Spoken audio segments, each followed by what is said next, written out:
सबसे पहले आपको बताएं कि पाकिस्तान के डिफॉल्ट के लिए जियो पॉलिटिक्स हो रही है। आलमी सतह पर कोशिश हो रही है कि पाकिस्तान डिफॉल्ट करे।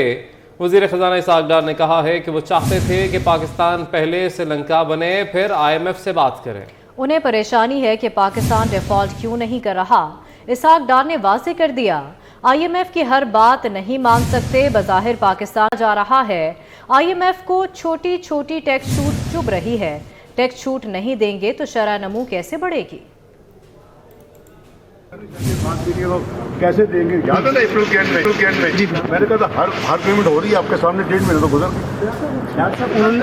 IMF के साथ जो मुज़ाकरात हो रहे थे वो नाकाम हो गए हैं। तो अब आपने नाकाम क्यों? मेरे नजदीक कोई नाकाम नहीं। कैसे देंगे याद है ना जी मैंने कहा था हर पेमेंट हो रही है आपके सामने, 1.5 महीने तो गुजर गए। IMF के साथ जो मुज़ाकरात हो रहे थे वो नाकाम। अब आपने नाकाम क्यों? मेरे नजदीक कोई नाकाम नहीं। तो IMF की हर बात नहीं मान सकते, वज़ीर ख़जाना की जानिब से ये कहा गया है। इसी पर बात करेंगे, हमारे नुमाइंदे वकास अजीम हमारे साथ मौजूद हैं। वकास, कहिएगा क्या कहना था इसहाक डार का इस मौके पर? जी, वज़ीर ख़जाना इसहाक डार ने आज सेनेट की क़ायमा कमेटी ख़जाना के इजलास में ब्रीफिंग दी है और आज chairman committee senator Saleem Mandviwala ने सेनेटर इसहाक डार से सवाल किया कि IMF प्रोग्राम से मुताल्लिक क्या पेशरफ्त हुई है और जो हाल ही में IMF के नुमाइंदा का बयान आया है उसके ऊपर वज़ारत ख़जाना का क्या कहना है। तो जिस पर वज़ीर ख़जाना इसहाक डार ने कहा कि नवे जायजा जो मुज़ाकरात थे वो मुकम्मल कर लिए गए हैं, तमाम तर IMF की शराइत को मुकम्मल कर लिया गया है, लेकिन जो आइंदा बजट है वो IMF की मुशावरत से तैयार नहीं किया गया। IMF को इस बजट से मुताल्लिक किसी किस्म की कोई मालूमात भी नहीं दी गई और IMF बार बार ये कहता रहा कि बजट से मुताल्लिक हमारे साथ डेटा शेयर करें। IMF से ये कहा गया था कि जब तक नवा जायजा मिशन मुकम्मल नहीं होता और 10वें जायजे पर मुज़ाकरात नहीं होते उस वक्त तक बजट से मुताल्लिक किसी किस्म की कोई तफसीलात शेयर नहीं की जा सकती। वज़ीर ख़जाना का ये कहना था कि IMF को अब जो छोटी छोटी टैक्स छूट दी गई है वो भी चुभ रही है और पाकिस्तान एक खुद मुख्तार मुल्क है।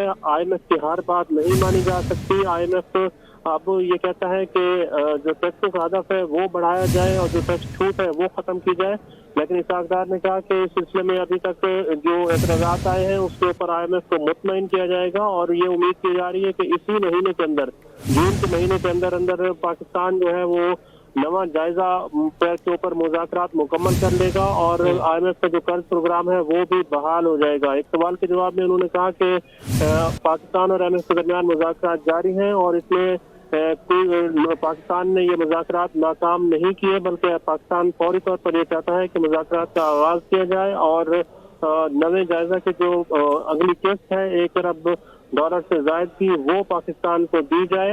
उन्होंने कहा कि पाकिस्तान ने तकरीबन $6 अरब की जो बैरूनी अदायगी है उसका भी बंदोबस्त कर लिया है। सऊदी अरब पाकिस्तान को $2 अरब की अदायगी करेगा, UAE $1 अरब देगा, जबकि जो आलमी बैंक है और सैलाब मुतासरीन के लिए जो इमदाद है जो कि कैश में आनी है वो तकरीबन $1 अरब की है। इस तरह $4 अरब का बंदोबस्त कर लिया गया है। बाकी जो $2 अरब है उनका भी बंदोबस्त कर लिया जाएगा और IMF को हर मामले के ऊपर मुतमईन किया जाएगा, लेकिन IMF की हर बात तो फौरी तौर पर नहीं मानी जा सकती क्योंकि पाकिस्तान ने अपनी मईशत को बढ़ाना है आगे और इसको आगे लेकर जाना है। ठीक है, वकास हमारे साथ ही रहेगा। हमें ज्वाइन किया है सीनियर तजज़ियाकार सलीम बुखारी साहब ने। सलीम बुखारी साहब, गुफ्तगू भी आपने वकास की मुलाहिजा की। इसहाक डार साहब कह रहे हैं कि पाकिस्तान के डिफॉल्ट के लिए जियो पॉलिटिक्स हो रही है और साथ ही साथ IMF के हवाले से उन्होंने कहा है कि पाकिस्तान एक खुद मुख्तार मुल्क है, हर बात नहीं मानी जा सकती IMF की और छोटी छोटी टैक्स छूट IMF को चुभ रही है। जो तमाम तर गुफ्तगू है और जिस तरफ मामला जा रहे हैं, मौशी सूरत हाल पाकिस्तान की जो है, क्या कहेंगे आप?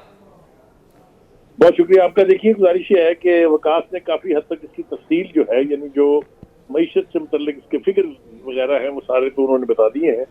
मैं इसका जरा पॉलिटिकल इम्पैक्ट जो है उसकी तरफ चाहूंगा कि कुछ कहूँ। जो इसहाक डार साहब ने कहा कि जियो पॉलिटिक्स हो रही है, इसको मैं थोड़ा सा क्रूडली कहूंगा, ये बहुत ही घटी पाकिस्तान को आइसोलेट करने की कोशिश है। पाकिस्तान को आइसोलेट क्यों किया जा रहा है ये सारी दुनिया को मालूम है। CPEC उनसे हजम नहीं हो रहा, चाइना से हमारी कुर्बत उनको बर्दाश्त नहीं है, नए ब्लॉक की बातें हो रही हैं उसकी तरफ वो हमें नहीं जाने देना चाहते। वो चाहते हैं कि हम 72 साल 75 साल की तरह से उनकी गुलामी में हाजिर रहें।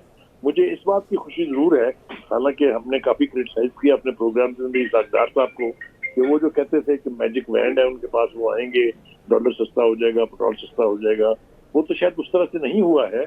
लेकिन जो उन्होंने नेशनल इंटेग्रिटी का मुजाहरा किया है, मुझे उसकी बहुत खुशी है। उन्होंने एक तो IMF की कंडीशनैलिटीज को A to Z मानने से इनकार कर दिया। उन्होंने वाशिगाफ लफ्जों में कहा, और मुझे इसकी बहुत खुशी है, कि अगर नहीं भी होता ये प्रोग्राम तो वी विल प्रोसीड। तो पहली आंखें जो दिखाई इसहाक डार साहब ने वो ये कि 9वें जायजे के मुकम्मल हुए बगैर उन्होंने बजट पेश कर दिया। अब मेरे ख्याल से, मेरी इंटरप्रिटेशन के मुताबिक ये पहला आंखें दिखाने का अमल था। दूसरा आंखें दिखाने का अमल उन्होंने ये किया है कि जो IMF के प्रेशर के तहत हमने स्टेट बैंक को इंडिपेंडेंट कर दिया था, वो अमेंडमेंट्स जो हैं वो दोबारा की जा रही हैं। और ये कहा है इसहाक डार ने कि state bank is a national bank, ये पाकिस्तान का बैंक है, ये किसी आलमी अदारे का बैंक नहीं है। तो ये दूसरी आंखें दिखाई जा रही हैं।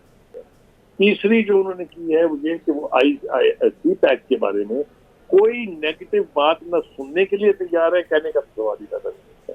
तो मुझे इस एतबार से बहुत खुशी है जी। इसहाक डार साहब ने नेशनल जो एस्पिरेशंस होती हैं, जो कौमी उमंगे होती हैं कि मुताजी ना की जाए किसी की, उसके मुताबिक एक्ट किया है। थोड़ा नुकसान होगा जरूर, थोड़े मुश्किल हालात आएंगे जरूर, लेकिन ये जो हमें डराया जा रहा था कि श्रीलंका बन जाए, श्रीलंका बना देंगे हमें, वो मेरे ख्याल से इसहाक डार साहब ने गट्स का मुजाहरा किया और कहा कि जनाब, ना हमने श्रीलंका बनना है, ना हमने आपको श्रीलंका बनाने देना है। ठीक है, यानी सलीम बुखारी साहब, आपने जैसे कि आप ही का जुमला कि पाकिस्तान ने भी अब आंखें दिखाना शुरू कर दी हैं। हमें ज्वाइन किया है डॉक्टर फारूक सलीम साहब, में मौसी तज्जियाकार हैं। सर, बहुत शुक्रिया आपके वक्त का। इसहाक डार की जानिब से आज जो स्टेटमेंट सामने आया है, उनकी जानिब से कहा गया कि छोटी छोटी टैक्स छूट IMF को चुभ रही है, हर बात IMF की नहीं मानी जा सकती, और इसको देखा ऐसे जा रहा है कि पाकिस्तान ने अब आंखें दिखाना भी शुरू कर दी IMF को कि हम आपकी हर बात नहीं मान सकते हैं।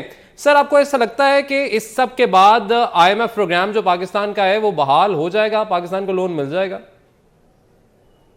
देखिए, दो बातें हैं। पहली बात यह है कि हमारी कनपट्टी पे कोई बंदूक रख के हमें जबरदस्ती IMF के पास नहीं लेके जाता।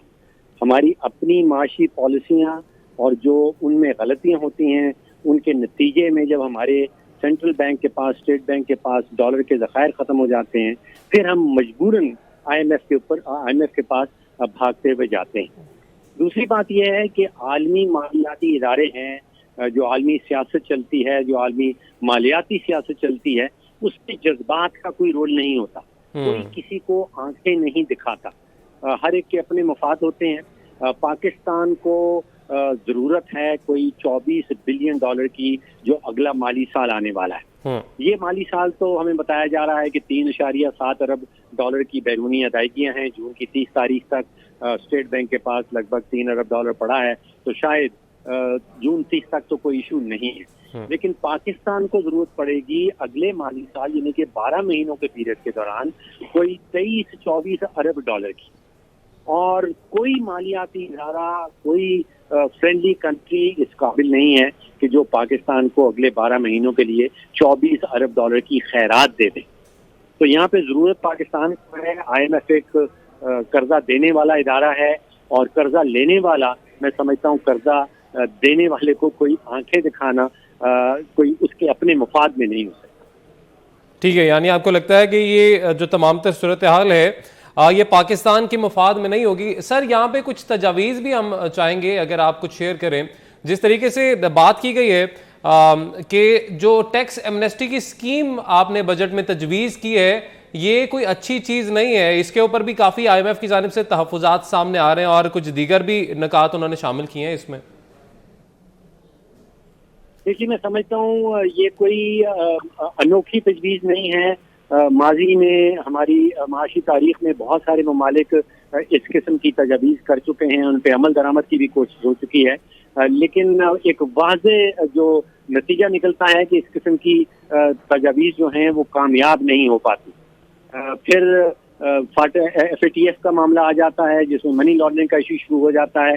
और अगर कोई मुल्क किस्म की तजावीज़ दे रहा है, इसका मतलब यही है कि माजी में वो गलत माशी पॉलिसीज बनाता रहा है, और उन गलत माशी पॉलिसीज के नतीजे में अब वो इस स्टेज पे आ गया है कि वो इस किस्म के तिनकों का सहारा लेने लगता है।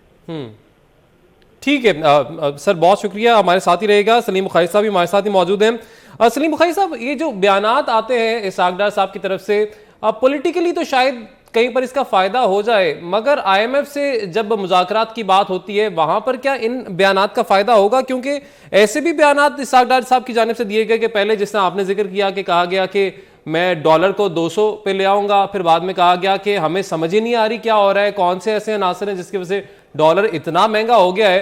तो ये जो बयानात है इसको आप कैसे देख रहे हैं?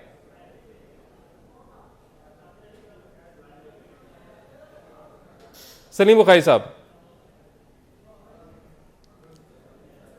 सलीम बुखारी साहब से राब्ता मुनक़ता हुआ है। बहुत शुक्रिया, डॉक्टर फ़ारूक सलीम साहब हमारे साथ मौजूद थे और सलीम बुखारी साहब हमारे साथ मौजूद थे, इस मामले पर अपना तज़िया दे रहे थे, साथ ही साथ वकास अजीम हमें अपडेट कर रहे थे।